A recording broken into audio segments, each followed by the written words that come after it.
Such an anticlimax. 10 minutes into the drive and I still have no service. I just want to lie on the couch. This girl is prepared. My whole house is shaking. And then hopefully a game plan comes to mind. Okay, we have a slight problem. I was about to take you all on an adventure. I'm in the nicest area. I was gonna go do some trail walks, some hikes, to show you just the beauty that is around me. You could probably see right here. My phone has been on SOS all morning. I cannot get any service. I've turned it off. I've taken the SIM card out.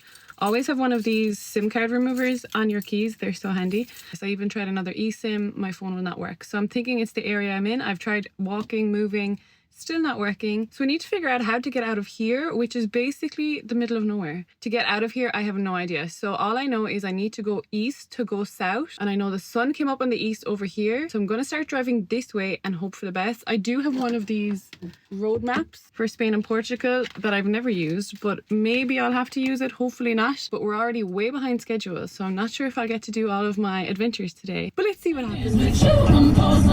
10 minutes into the drive and I still have no service, so it's definitely something wrong with my phone. But I did remember I have a second phone. I did bring a second phone, and then I think I'm gonna just try to get to the coastline, because at least at the coast I know which direction I'm going. Slightly outside of my comfort zone, but so far we're figuring it out.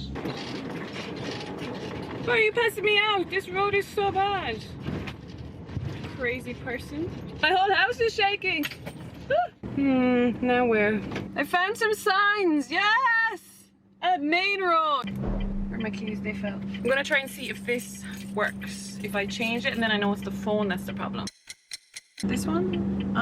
What is happening? Is every phone in the world down? I don't know what to do. Also not working. Well, this is unfortunate. I've done everything I can pretty much think of and it's still not working. So instead of getting stressed while driving, which I completely don't agree with, especially when your car is on the wrong side of the road, I'm going to pull over and explore this little castle I just found, and then hopefully I come up with a new idea.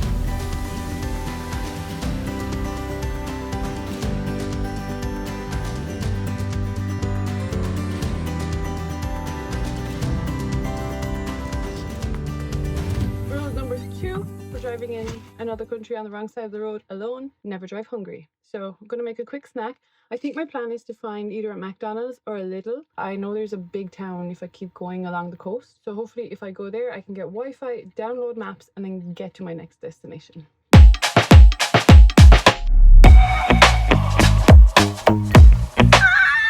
Oh my god, I'm so happy. Please let this internet work. I was driving around this town. I was seeing signs for Lidl, but I couldn't find it. We have found Lidl. That means hopefully I get Wi-Fi. Honestly, I thought I wasn't that stressed. I was like, it's fine. Like, what's the worst that can happen? And now I think I might cry, because I obviously had all this like built up, like, where am I? Oh my god. Hopefully this works. Otherwise I'm going to have a tantrum on the aisle inside like a 2-year-old child. I know this might seem dramatic to some people, but directions are my biggest weakness in life. I cannot figure out left and right. Ask anyone I ever treated for physio, they'll be like, yeah, she was massaging the wrong leg.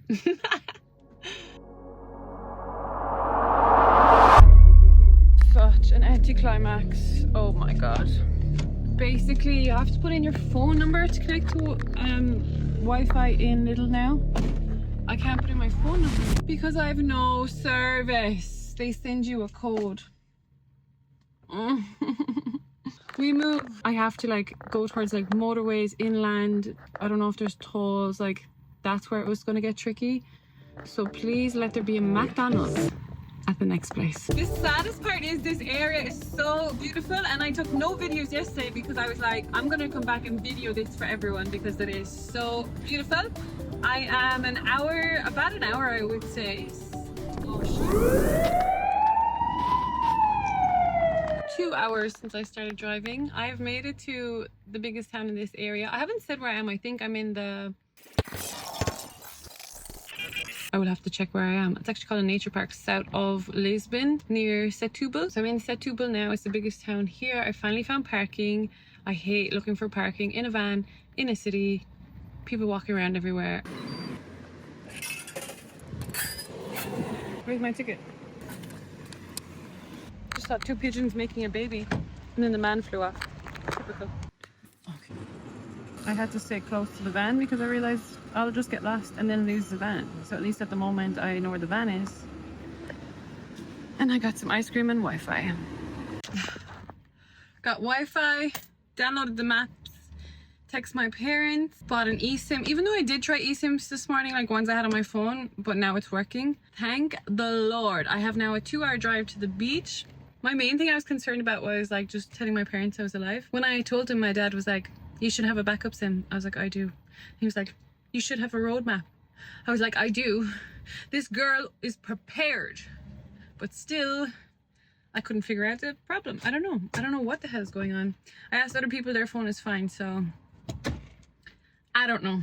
But anyways, let's go drive 2 hours to the beach and lie there. By the time I get there, it's going to be nighttime. So after getting my Wi-Fi, finally driving 2 hours, I've now got to the town and there's roadblocks. And Google Maps has no solution to getting out of these diversions. So I'm so close, I can see the water. I just want to lie on the beach. This town hates camper vans, caravans. There's so many signs saying not allowed, not allowed. And I completely get it because the streets are not wide enough to turn. I am like 2 minutes from a beach. Please just let me pull in. I can taste the freedom. I need to pee. This town is Portugal and they have a massive hippie community here and there's a lot of cliffs with like little beaches and stuff, so I really like this area. After all that, I just pulled in and I can't even scream with happiness because there's a person naked beside me.